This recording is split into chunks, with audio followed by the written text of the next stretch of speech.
அனைவருக்கும் வணக்கம். இது டாக்டர் ஜெகவீரபாண்டியன், SRRC மன்னவனூரிலிருந்து. இறைச்சிக்காக வளர்க்கப்படுற முயல் எந்த விதத்தில் மற்ற இறைச்சிகளிலிருந்து வேறுபடுகிறது, எந்த விதத்தில் மற்ற இறைச்சிகளிலிருந்து சிறந்த குணங்களை கொண்டிருக்கிறது அப்படிங்கிற விஷயத்தை பற்றி பேசுறதுக்காக தான் இந்த பதிவு. முயல் இறைச்சி, வெள்ளை மாமிசம் அப்படிங்கிறது உங்களுக்கு எல்லாம் தெரிந்த விஷயம்தான். அதே போல ஆட்டிறைச்சி, மாட்டிறைச்சி போன்றவை சிவப்பு மாமிச வகையை சேர்ந்தவை. இந்த சிவப்பு மாமிசம் சொல்லும்போது அதில் இருக்கிற கொழுப்பின் அளவு கூடுதலாக இருக்குது. அதே போல் அதில் இருக்கிற நிறமியின் அளவும் கூடுதலாக இருக்கிறது. மயோகுளோபின் நிறமியின் அளவும் கூடுதலாக இருக்கிறது. இதனால் ஜீரணத்தில் ஒரு அசௌகரியம் அல்லது ஒரு தாமதமான ஜீரணம் அல்லது ஒரு அயற்சியான ஜீரணம் ஏற்படுவதற்கான வாய்ப்பு உண்டாகிறது. இதை நீங்களே உணர்ந்திருக்கலாம். அசைவம், அதுவும் குறிப்பாக ஆட்டிறைச்சியோ அல்லது மாட்டிறைச்சியோ உண்ட பிறகு அடுத்த நாள் ஒரு மலம் இறுகுதல் அல்லது மலச்சிக்கல் ஏற்படுவதற்கான வாய்ப்பை நீங்கள் பார்த்திருக்கலாம். இதற்கு காரணம் கொழுப்பு கூடுதலாக இருக்கும் உணவு செரிமான மண்டலத்திற்கு ஒரு அழுத்தத்தை தருகிறது அப்படிங்கிறது தான் நிதர்சனமான உண்மை. கொழுப்பு கூடுதலாக இருக்கும்போது ஜீரணிப்பதற்கான வாய்ப்பு குறைந்து விடுகிறது. அதுவும் குறிப்பாக விலங்கு கொழுப்புகள், சேச்சுரேட்டட் ஃபேட், இது ஜீரண மண்டலத்திற்கு ஒரு கடுமையான வேலையை தருகிறது அப்படிங்கிறத நம்ம புரிஞ்சுக்கிடணும். அப்போ கொழுப்பில்லாத இறைச்சி அப்படிங்கிற தேடல் தொடர்ச்சியிலிருந்து இருந்துக்கிட்டு தான் இருக்குது.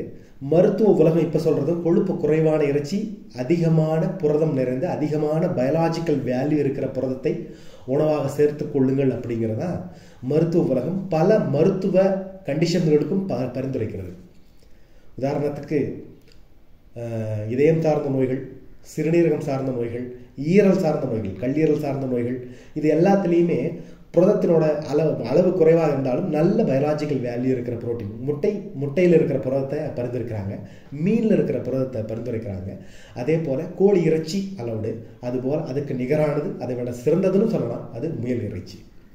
இந்த முயல் இறைச்சியில் இருக்கிற காம்போசிஷன், அதில் இருக்கிற கண்டென்ட்டு மற்ற இறைச்சிகளை விட சிலதெல்லாம் ரொம்ப சிறப்பாக இருக்குது. உதாரணத்துக்கு பாலி அன்சேச்சுரேட்டட் ஃபேட்டி ஆசிட்னு சொல்லுவாங்க. இந்த பாலி அன்சேச்சுரேட் ஃபேட்டி ஆசிட்ஸை நீங்கள் புஃபா அப்படின்னு விளம்பரத்தில் பார்த்துருக்கலாம். இது இயல்பிலேயே முயல் இறைச்சியில் கூடுதலாக தான் இருக்குது. இது இதயத்தோட ஆரோக்கியத்துக்கு மிக மிக உகந்ததும் மிக மிக நல்லதுமானது. அதே போல் ஒமேகா 3, ஒமேகா 6 அமினோ அமிலங்கள், இந்த ஒமேகா 3, ஒமேகா 6 அமினோ அமிலங்கள் மிக கூடுதலான அளவில் முயல் இறைச்சியில் இருப்பதனால அதனால் இதயம் ஆரோக்கியம் மேம்படுகிறது. அப்போ உடல் பருமனை குறைக்க வேண்டும், அதே சமயத்தில் அசைவம் சாப்பிட வேண்டும் அப்படிங்கிற மாதிரியான மனநிலையில் இருப்பவர்களுக்கு மிகச்சிறந்த ஒரு தேர்வாக முயல் இறைச்சியை நீங்கள் பார்க்கலாம். இரத்த அழுத்தம் அப்படிங்கிற விஷயத்தை பொறுத்த வரையிலையும் உடலில் சோடியம் அப்படிங்கிற ஒரு தாது அல்லது ஒரு மினரல், அதோட அளவு கூடுதலாக இருப்பதனால தான் இரத்த அழுத்தம் வருகிறது அப்படின்னு சொல்லுவாங்க. இந்த சோடியத்தின் அளவு நாம் உண்ணும் உணவில் சேர்த்துக்கொள்ளும் உப்பின் அளவு அல்லது நாம் உண்ணும் தின்பண்டங்கள், பேக்கடு ஃபுட்டு கிடைக்குது இல்லைங்களா, பேக்கடு ஃபுட்டு அல்லது பேக்கடு சிப்ஸு அல்லது பேக்கடு ஸ்நாக்ஸ், இதில் எல்லாத்திலும் சோடியத்தின் அளவு கூடுதலாக இருக்கும்.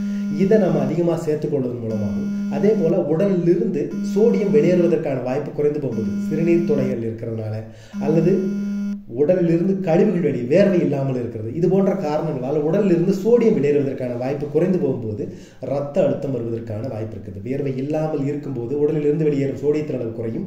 அப்போ ஆட்டோமேட்டிக்காக உடலில் சோடியத்தின் அளவு கூடும்.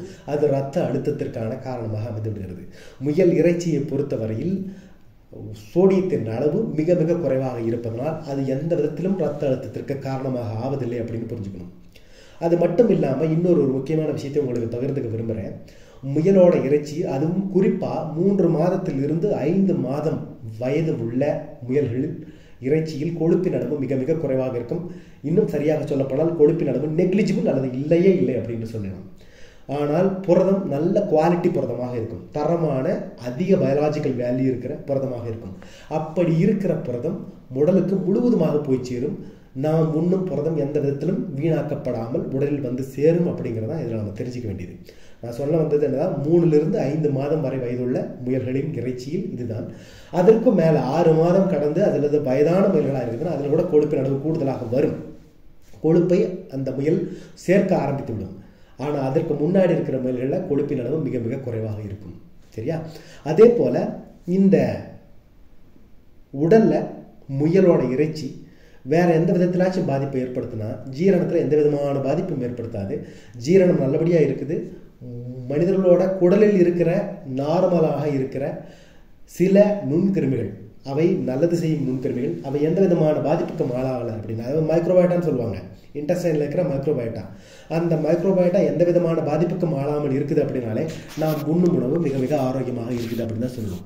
இதில் இந்த நாம் உண்ணும் உணவில் ஒரு சின்ன ஒரு விஷயத்தை நம்ம மறந்துடுறோம் அப்படின்னு தான் சொல்லணும்.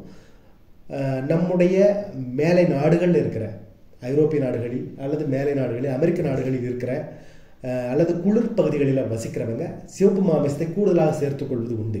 அப்படி சேர்த்து கொண்டாலும் அவற்றுடன் அவற்றுக்கு இணையான அளவில் அல்லது அதை விட கூடுதலான அளவில் பச்சை காய்கறிகளை சாலட் என்ற ரூபத்தில் சேர்த்துக்கொள்வார்கள். உதாரணமாக முள்ளங்கி, வெள்ளரிக்காய், கேரட், புரோக்கோலி, காலிஃப்ளவர் இது போன்ற பச்சை காய்கறிகளை அவர்கள் உணவுடன் இறைச்சிக்கு சமமான அளவில் அல்லது இறைச்சியை விட கூடுதலான அளவில் சேர்த்துக்கொள்ளும் போது அவைகள் இறைச்சியினால் அல்லது ஓவர் குக் செய்யப்பட்ட அல்லது கூடுதலாக சமைக்கப்பட்ட இறைச்சியினால் ஏற்படும் விளைவுகளை தவிர்த்து விடுகிறார்கள் அப்படின்னு தான் சொல்லணும். அது போன்ற ஒரு பழக்கம் இந்தியாவில் அல்லது தமிழகத்தில் இல்லைன்னு தான் சொல்லணும்.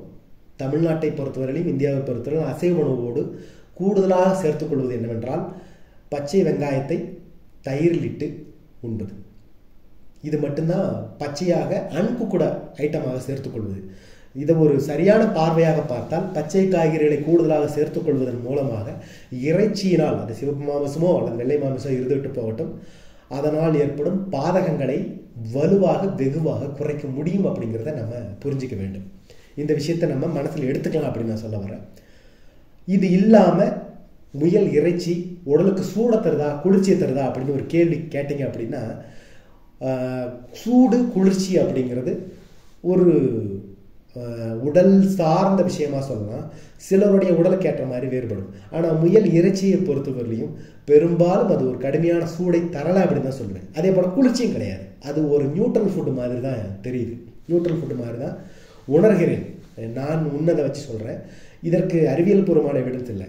ஒரு ஒரு புத்தகத்தில் படித்த, அதாவது ஒரு பத்திய முறைகள் பற்றி ஒரு தமிழ் மருத்துவ புத்தகத்தில் படித்ததை பற்றி சொல்கிறேன்.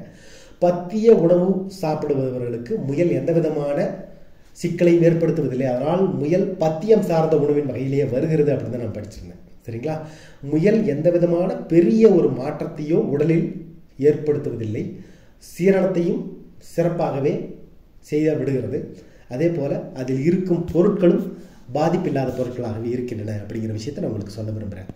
ஒரு லீன் மீட்டு கொழுப்பு குறைந்ததாகவும் அதே சமயத்தில் நல்ல தரமான புரதமாகவும் வேண்டுமென்றால் முயலின் இறைச்சியை நம்பி உண்ணலாம். நன்றி, வணக்கம்.